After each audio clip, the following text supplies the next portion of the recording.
बहुत पुरानी बात है। गौतम बुद्ध एक शहर में प्रवास कर रहे थे। उनके कुछ शिष्य भी उनके साथ थे। उनके शिष्य एक दिन शहर में घूमने निकले तो उस समय शहर के लोगों ने उन्हें बहुत बुरा भला कहा। उनके साथ बहुत अभद्र व्यवहार किया। शिष्यों को लोगों द्वारा किए गए इस व्यवहार की उम्मीद नहीं थी।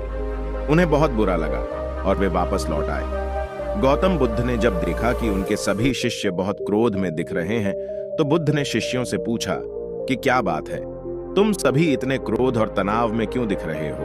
क्या कोई बात है जिस वजह से तुम सब दुखी हो? तभी एक शिष्य क्रोधित होकर बोला, हमें यहां से तुरंत प्रस्थान करना चाहिए गुरुदेव। आज जब हम शहर में घूमने गए तो यहाँ के लोगों ने बिना किसी वजह हमें बहुत बुरा भला कहा, हमारा बहुत अपमान किया। शिष्यों ने कहा कि जहां हमारा सम्मान न हो वहां हमें एक पल भी नहीं रहना चाहिए। यहाँ के लोग दुर्व्यवहार के सिवा और कुछ जानते ही नहीं हैं।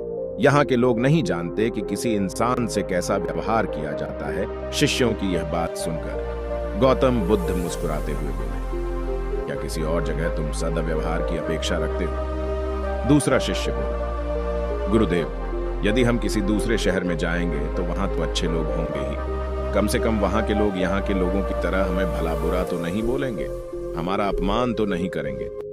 तब गौतम बुद्ध बोले, किसी जगह को सिर्फ इसीलिए छोड़ देना गलत होगा कि वहां के लोग आपके साथ दुर्व्यवहार करते हैं या आपका अपमान करते हैं। हम तो संत हैं, हमें तो कुछ ऐसा करना चाहिए कि जिस स्थान पर भी हम जाएं, उस स्थान को तब तक ना छोड़े जब तक अपनी अच्छाइयों से वहां के लोगों को सुधार ना दें। हम जिस भी स्थान पर जाएं, वहां के लोगों का कुछ ना कुछ भला करके ही वापस लौटे।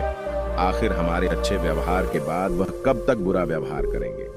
एक ना एक दिन उनमें अच्छी समझ अवश्य पैदा होगी और आखिर में उन्हें सुधरना ही होगा।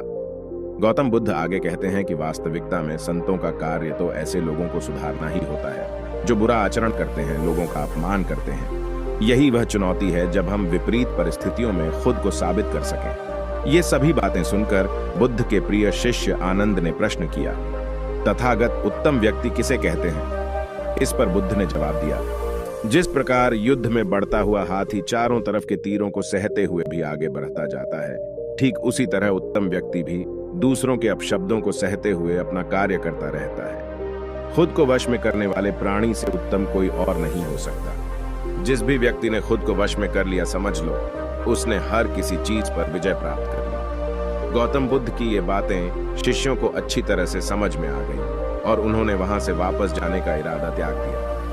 तो दोस्तों, आज की इस कहानी को सुनकर आपको कुछ न कुछ सीखने को मिला होगा। गौतम बुद्ध की कहानियां हमें यह याद दिलाती हैं कि हम सभी में बदलाव की क्षमता है और हम सब अपने जीवन को सरल, संवेदनशीलता और मानवता की दिशा में बदल सकते हैं।